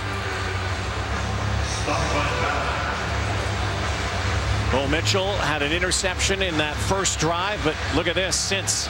Wow. Actually had 2 interceptions, and one was called back in the first drive, and then it ended up in an interception. And then since then, 18 of 19 and closing in on another 300-yard passing game. Last time he was here, he was at 314. Closing in on another record as well as starts of a career. Looking for win number 25 here tonight. He's 24-5. Bo Mitchell's numbers right up with some of the greats in the game, and he loves this place. Yeah, he said this week and yesterday feels real comfortable playing in this outstanding stadium, and it's fantastic in here. Almost 1,000 yards in 3 games, 7 touchdowns. Bombers have got him a couple of times, but 75% in the completion percentage department, and most importantly, 3-0. First 2 and out for the Stamps as Maver will get a single point. 44-yard line drive. He didn't want that. He wanted the coffin corner. See how that point plays out in this ball game. It's now 22-14 with 1:14 to go in the third quarter. But back to Bo Mitchell for just a second. This is where it all started, of course, for him, his first start as well. And Bo Mitchell wants to be playing the last game of the season in this stadium. So does every other quarterback in the league. But you're right. You're right. 65 days from now, play the Grey Cup right here. Can he get back? Well, he's been healthy. That's the key as well in a season where quarterbacks have been dropping like dominoes. Well, let's see how the Calgary Stampeders have juggled their secondary now. Joe Burnett is out, so they put Adam Tebow out on the corner. And he's at the wide side. They'll move Fred Bennett will play that short side corner. And out there with Tebow will be Jamar Wall.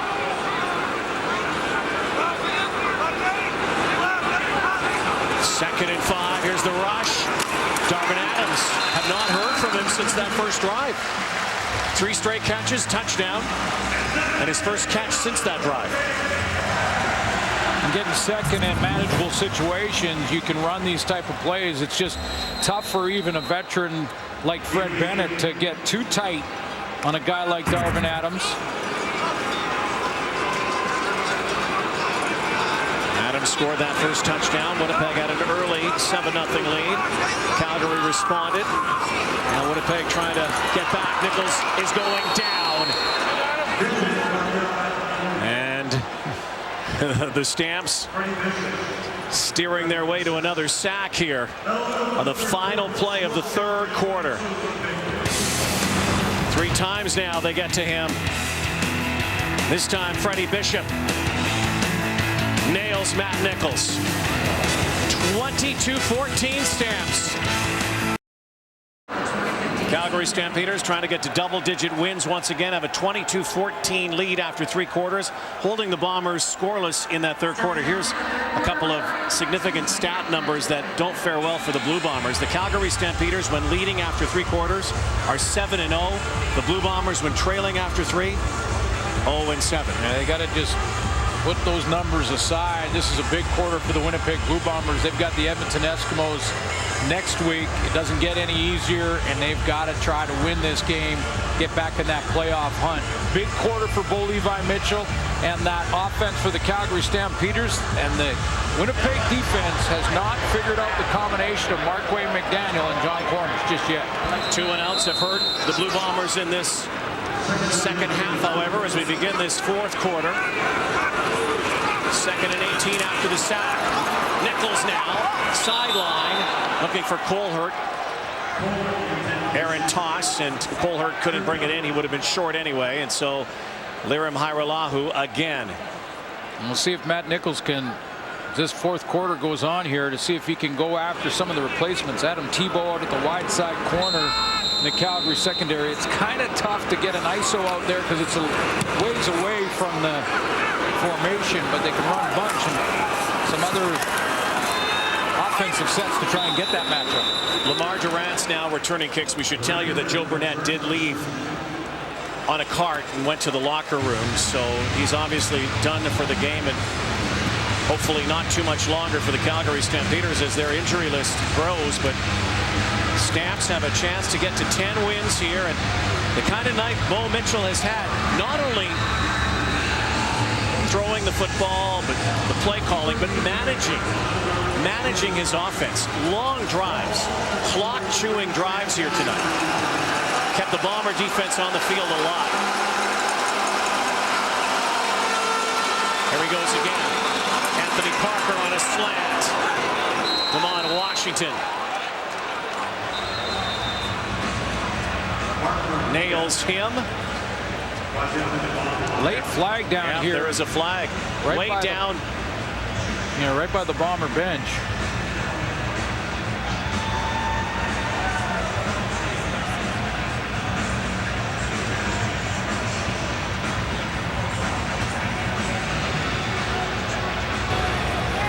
Before first down, we have illegal block, Calgary. 10-yard penalty. Repeat first down. We welcome all the viewers. We're watching the Edmonton-Winnipeg preseason hockey game. Calgary Stampeders leading the Winnipeg Blue Bombers 22-14. Critical penalty there. Stampeders are now pushed back to their 33-yard line. We're in the fourth quarter. Bombers have held tough against the best team in the CFL West. Big set of downs here. A one-possession game in the fourth. Mitchell fires sideline and caught on that sideline by Jeff Fuller. 13-yard pickup, will still be short of a first down. 6'4" Jeff Fuller was able to reach out and snag this out of bounds and keep that foot in. That's tremendous body control on a ball that looked like it was a little high and wide. That's balletic. Able to do that. Second down now and 7. Bombers rushing now. Here comes the blitz. Mitchell, who lays it in again to Fuller. And a first down into Winnipeg territory as Bo Mitchell shows that poise again, delivering the football. Anthony Parker's going to come in here, going to get help on the block on this blitz from John Cornish. But watch how Bo he'll just move to his left to get himself into a throwing lane with patience, poise, doesn't worry about the blitz in front of him, and finds Fuller back-to-back play. Bombers load up that box again. Mitchell's throwing again over the top for Cornish. And hurled it over top of John Cornish. You know, it looked like he was trying to throw it around that rush from Greg Peach. But you're looking at a guy now that has to be, and it was Zach Collaros injured, and we wish the best for Collaros and a speedy recovery, but was the front runner for MOP. Now you've got to take Bo Levi Mitchell, put him in that discussion. His leading receiver coming in, and Eric Rogers is in that discussion. But Bo's been, since the first quarter ended, Bo's been on. He's looked like an MOP here tonight. Here comes that blitz again, and a penalty flag and whistles. And the Bombers and the Stamps both had trouble in this din here tonight. Decibels were up, and they could hardly hear the whistles. Offside. Calgary number 80. 5-yard penalty. Remains second down. So most assuredly now a throwing down for Mitchell again as Eric Rogers got a jump. He must be getting antsy. He's been the #1 targeted receiver for Bo Levi Mitchell coming in tonight. They tried to get it to him early in the first quarter. There were 3 or 4 attempts, but you could see he was way offside in that corner run. 13th man in Winnipeg pumps it up again. Mitchell in the pocket is going down, and it's Jamal Westerman with his 11th sack of the season. He's a beast.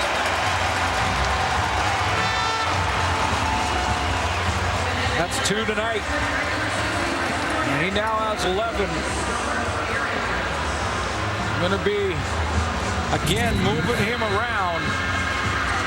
Westerman.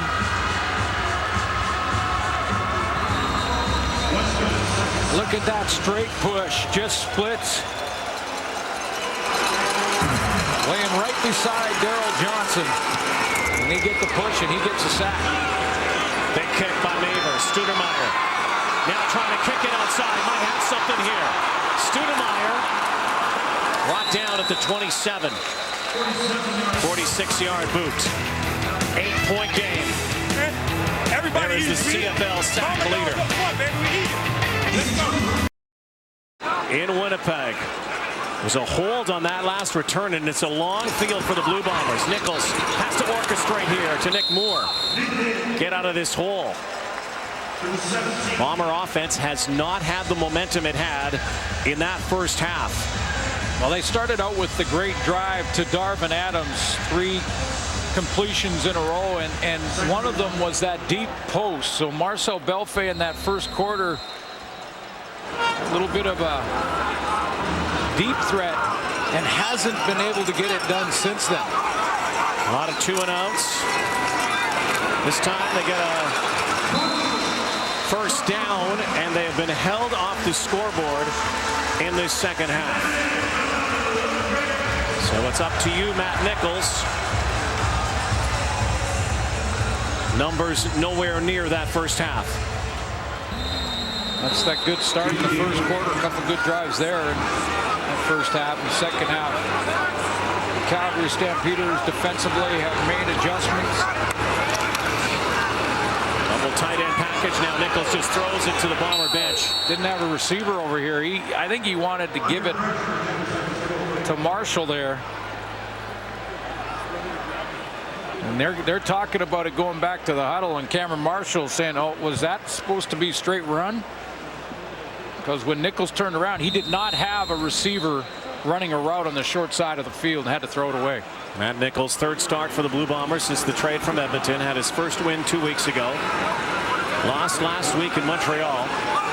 Trying to get the Bombers back in this. Here's the rush. Now he has Moore on the near sideline. And he's going to be stopped, but a yard and a half shy of the first down. It's going to be tempting. But conventional wisdom says punt it. And they're bringing Hairolahu out.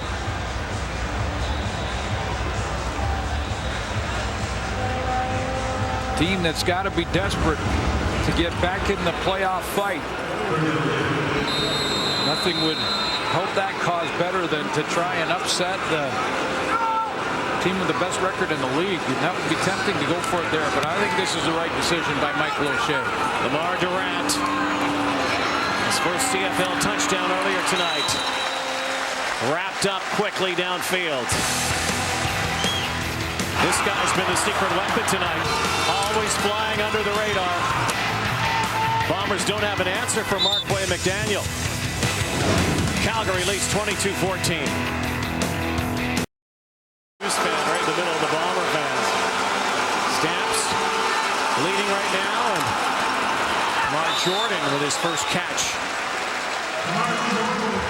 Far side made his CFL debut late last season against the Blue Bombers.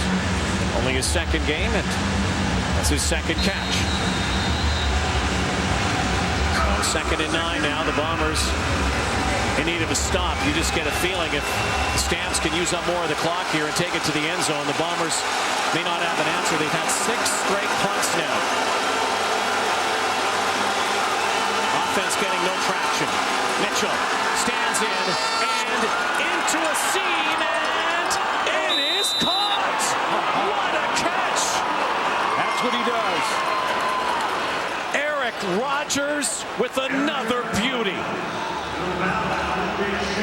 Quiet for most of the night, double covered with a safety over the top in Lynn J. Shell, and Eric Rogers, the best receiver in the CFL right now, with the double move to that post seam. He's got safety over the middle, and I thought Lynn J. Shell was going to intercept this, but he out-jumps him, catches it around Shell. What a grab. Hello Sports Center. Ball's over 300. Now looking for the sideline. Eric Rogers continues to add to the catches of the year, does he not?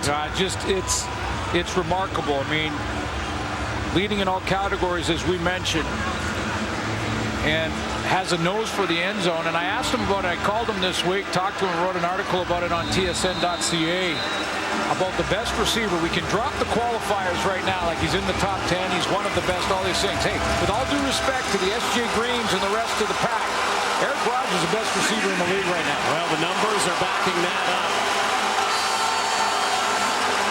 2nd and 10. Mitchell. McDaniel takes a hard look and then fights for more. Another first down. And there's a flag on the far sideline after McDaniel was scrapping for more yardage. He's had the best night. Oh, absolutely. And you know, you mentioned, and it's true, Rod, I mean, you mentioned that he's an under-the-radar kind of guy, but Markway McDaniel shouldn't be. Well, he's really he has all-star material, does he not? Well, 160 yards tonight on 9 catches. After the first down, illegal participation. Winnipeg number 20. Half the distance to the goal, first down. Ran out of bounds, came in on his own. Johnny Adams, but back to Markway McDaniel, who makes his 9th catch here. And one of the best receivers in the league in the target to catch ratio department, which means he's that trustworthy for Bo Levi Mitchell. He shouldn't be under the radar. Teams should know about 16.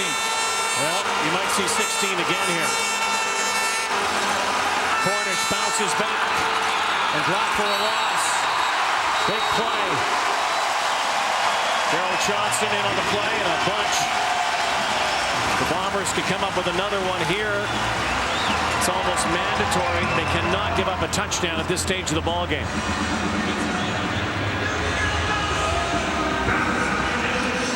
So Cornish was over 100 yards rushing and now back under 100 after this loss. Stepped right up in it. It was Khalil Bass. Mentioned his name in run defense a few times tonight. Well, number 16's in motion. Mitchell over to Joe West. Little shake near the goal line. So he gets out at the 4-yard line. 10-yard pickup. And John Huffnagel is going to send out Rene Paredes to make it a 2-possession game. Oh, yeah, absolutely. Just looking at that last formation, though, Rod, it was Marquay McDaniel, Eric Rogers, and Jeff Fuller into the boundary. Who do you think the 2 receivers were that the Bombers were most worried about? McDaniels and Rogers. They throw it down to the 3-yard line. Chip shot time for Paredes. Well, you talked about it, picking your poison. A wealth of receivers. Paredes, again, he's made 20 straight suits. Prior to this streak, Rene Paredes was struggling, just 20 of 30. But he's on fire again. And this is the guy who has the CFL record for most consecutive field goals. He's got another impressive one going. Time count violation. Calgary number 4. That penalty be declined. 3rd down. Yeah, they took that on purpose to get Paredes a little more room, so it's not quite as tough an angle, and the Bombers decline it.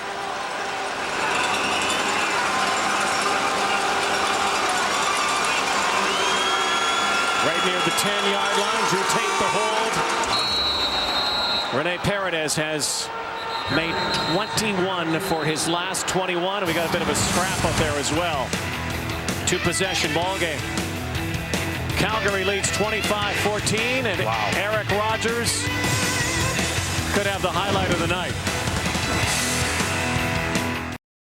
25-14, 4th quarter. Under 6 to go.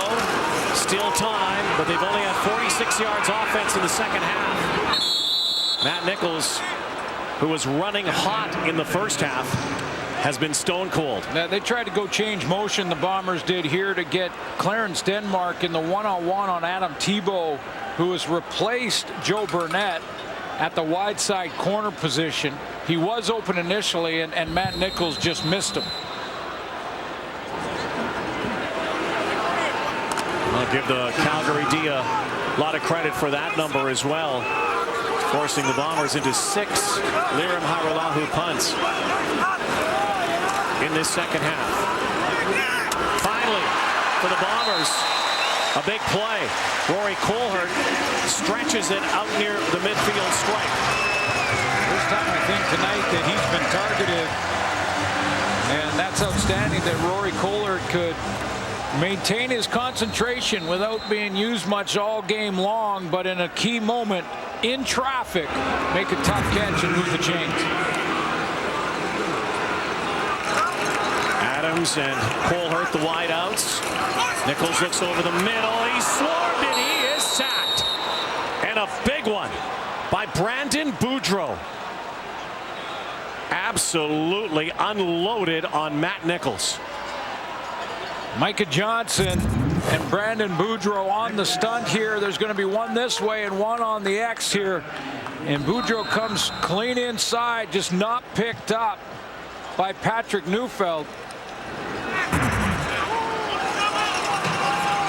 That was a heavy hit. Former Hamilton Tiger Cat. 3rd sack of the season. 2nd and long. Going long. out to a seam and looking for Denmark. There is a penalty flag. Keon Raymond rotated back to the safety spot. And I'm wondering if Clarence Denmark pushed Raymond down and got an offensive call here. Bomber offense coming down the field. This is, you were right on the money, Glenn Suter. This is against Clarence Denmark.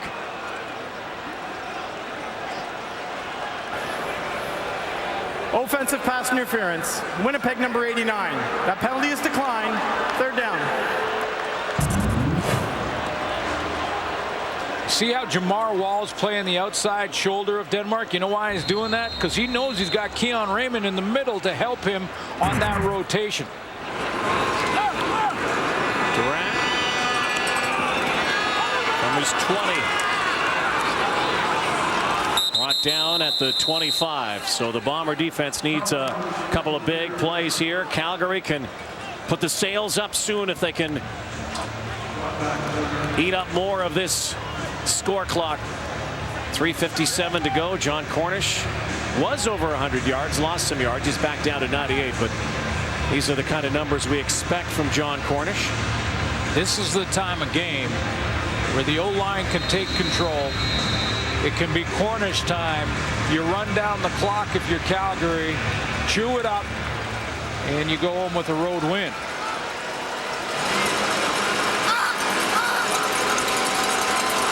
Continue your mastery over the Winnipeg Blue Bombers.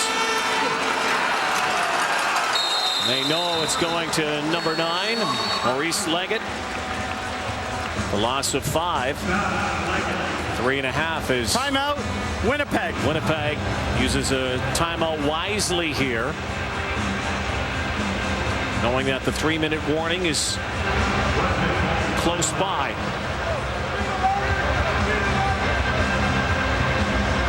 The Bombers have an answer for number 16 in red. Well, white tonight on the road, but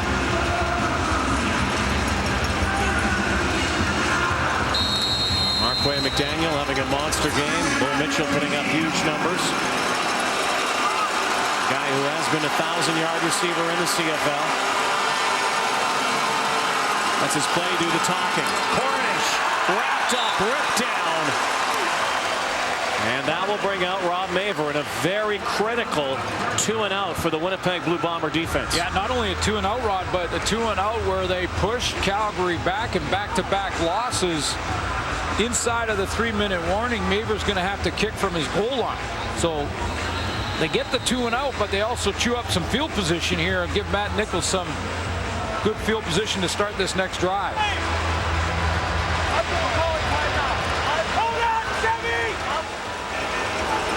So Maver. Hufnagel wants to call a timeout, I think, before the snap, before they get this play off. Timeout. Calgary. Hey, that was outside the 3 minute. You guys are fine. Just trying to burn. Again, all about clock management here and valuable seconds that could come into play in these next 3 minutes.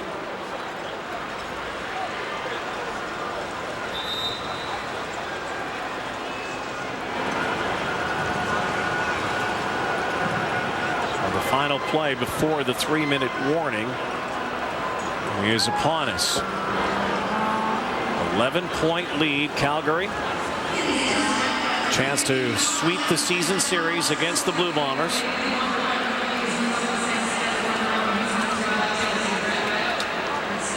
And hand Winnipeg a big loss here that would drop them to 4-9, and it will become more critical and crucial as the next few weeks are upon us as well. They have decided they are going to take the 3-minute warning on the field now. So 2:59 to go. Stamps to punt when we come back. Well, not much time in the ball game, but still time to play Moores Fantasy Football. Go to tsn.ca/CFL Fantasy to set your roster for a chance to win a trip to the Grey Cup and a Joseph Abboud suit from Moores. Every pick counts. Make yours today. So here we are in the final 3 minutes. 25-14 ball game. Calgary. Troy Studemeyer is back at his 50. Rob Maver about to launch from his 5. Studemeyer has a seam here. Troy Studemeyer kicking it outside now. Big return here for the Blue Bombers. Inside the 15-yard line. Don't go away. Do not go away. 41-yard return for Troy Studemeyer. It began this night with an interception that led to a touchdown and has one of his biggest returns of the season. Troy Studemeyer heard all the negative press this week, and he's answered the bell with a couple of big returns. None bigger than that one. Now can Matt Nichols finish? It won't mean a thing if they can't get points here. And they got to go after it. Colhart lunging forward. Close to the 5-yard line. Again, have to use up the clock wisely here. Well, quickly. 2 possessions. This close to the goal line, you want to get the big one first and get the major. You still need to get the ball back and get that one more possession if you're Winnipeg. 2nd down and 2 to go. They'll go for that first down. This may even require a measurement here. Depending on the spot, clock ticks down to 2:27. Nichols looks to the sideline. And it is a first down. They'll go 1st and goal. Can't mess around here, though. You got to get in the end zone in a hurry. We can do it quickly here on this play. They don't necessarily have to onside kick. Nichols gives it to Marshall, but he is swallowed up. Big time. Boys up front taking care of business there. That was Calgary Stampeders' Freddie Bishop stepping up. No Juwan Simpson in the middle due to injury. Glenn Love has come in. Duron Mayo has moved over. But the D-line and Keon Raymond, Bishop, Freddie Bishop right in the middle of it. Well, this is where the Bombers have needed to improve the last few weeks in the red zone. They are mandatory right now to get this. It's a touchdown. Colhart has the major. And we've got to finish here. And Matt Nichols paid the price big time. Glenn Love comes on a blitz. Matt Nichols knew that 36 was coming straight down the middle. He had to hold it 1 split second longer to get this done, and he gets rocked to complete this touchdown. Winnipeg will go for 2. 25-20 the score. They're perfect on 2-point converts this season. 4 for 4. They get 2 here. Anything can happen in the final 2 minutes. They hand it off. They get it.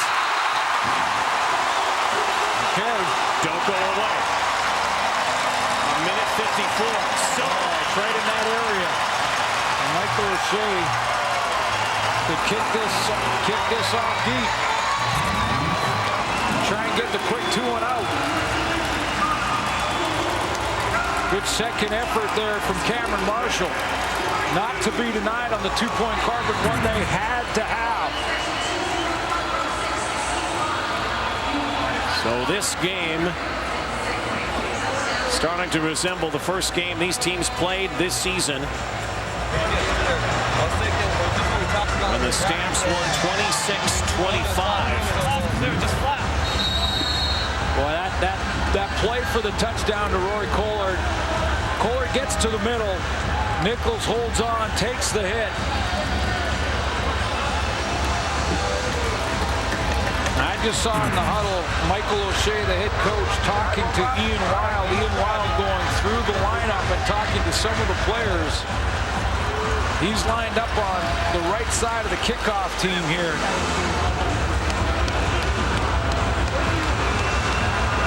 So what do you think, Suits? You got the short kick. You also have one guy deep. You may have enough time to get the ball back here. Kick it deep and maybe get the 2 and out. They're kicking it deep. And a bit of an angle here.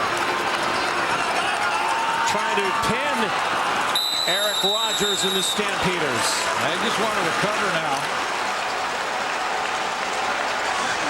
And only 1 second off that clock. So 1-5-3. This crowd trying to urge the home side on.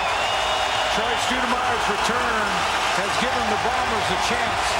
They scored quickly. They were able to kick it deep. They've got field position. Now they put the pressure on their defense to get a 2-0 quickly here and get the ball back one more time. It can possibly tie this game. Couple of first downs, they'll seal it for the Stamps. And John Cornish has the bullseye on him right now. Just 1 yard. It'll be second down and 9. That ate up 5 seconds. Timeout, Winnipeg. Winnipeg uses Timeout, Winnipeg. its second timeout. What do they got for Marquay McDaniel? Remember, Eric Rogers made the one big catch in this situation. Or does Dave Dickinson go to some sort of screenplay, draw play to John Cornish here? And what does Richie Hall, the defensive coordinator, have on second and 1? The crowd will tell you what happens here. And bang!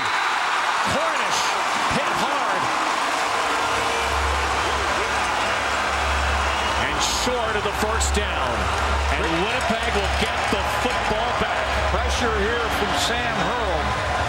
That middle linebacker is going to come on the stud. Now, Bo Levi Mitchell had some time, but he was bouncing around in the pocket trying to find a throwing lane. Well, here's the thing, Suits. The Bombers have enough time not only to get it in field goal range, they could get it to the house and win the ball game. No question. Maver.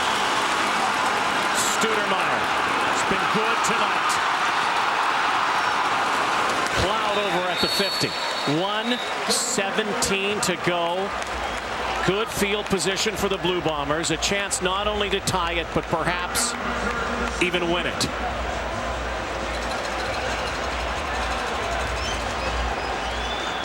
So now it goes to the other side. Yeah, Marcel Belfay can stay basically with his game plan, although I don't think we'll see much run here until they get in the field goal range. Nichols over the top. What a catch! Nick Moore right at the first down marker. They'll move the sticks. 1:13 to go. That only used up 4 seconds. They'll line up quickly. 14-yard pickup. Matt Nichols trying to end a losing skid against Calgary.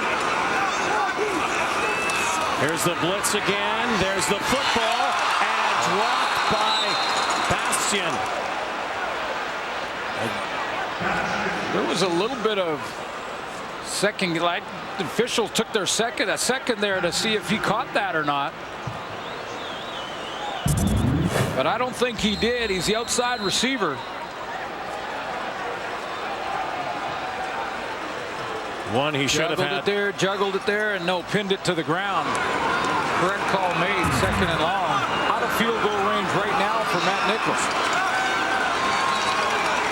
Second and 10. Nichols stands in, delivers again to Nick Moore. Again, the spot is going to be very close to a first down. May have it. 7th catch for Moore. They're going to measure, it looks like.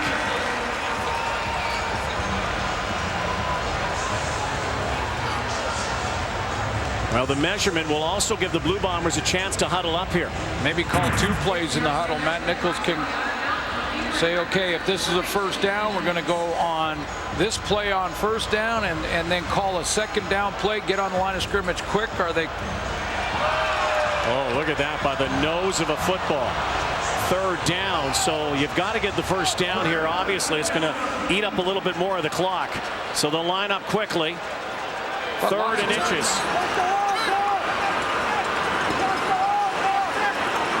With loads of time now inside the 40. Key is to get this first down. Nichols gets it easily. Ron Mayo trying to rip that ball out to no success. Late flag here. Late flag.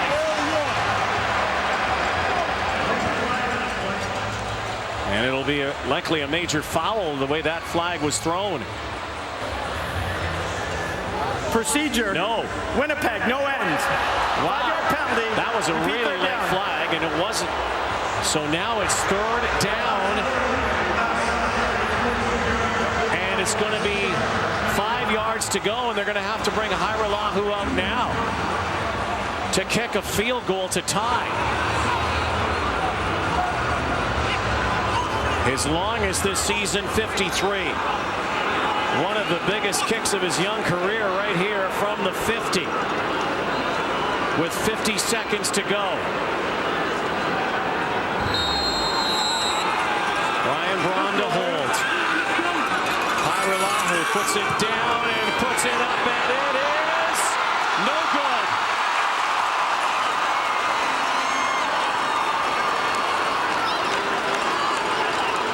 And they may look at that kick as being the one that lost it, but that procedure call on 3rd down was absolutely the killer for the Blue Bombers. Well, is it called an illegal formation, no end, and basically you have to have an outside receiver cover up the tackle, so this receiver has got to be on the line of scrimmage to cover him up. And it looks like he's off by a yard. There's the mistake in the formation.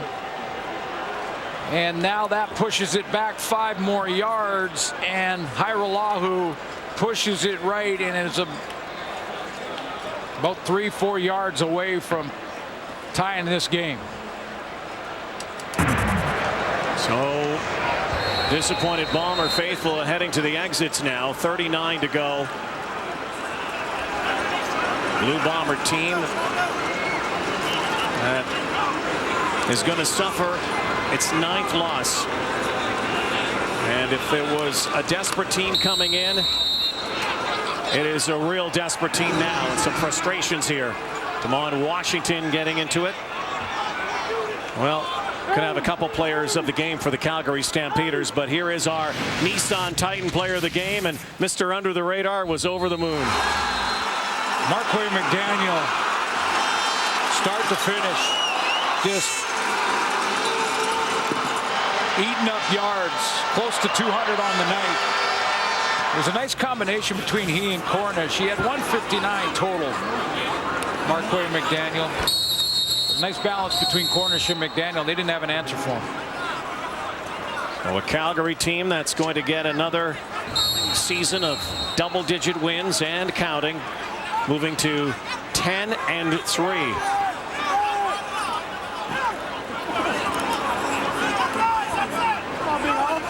Next week,